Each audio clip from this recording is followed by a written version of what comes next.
Hi everyone, this is Len with In-House Plumbing with just a little tip for this colder weather. As we all know, we do live in the Southwest. However, there are nights when it does get below freezing.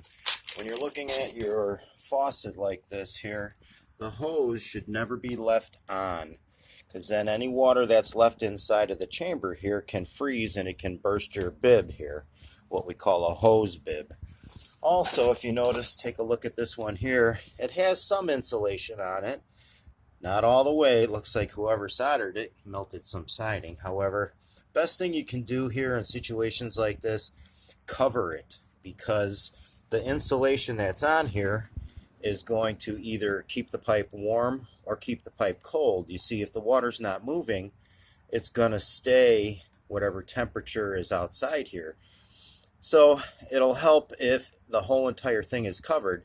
Styrofoam does well. Even just regular insulation wrap will do the trick, because what we're looking for here is on a windy, cold night, that's when the hose bibs and the copper will burst.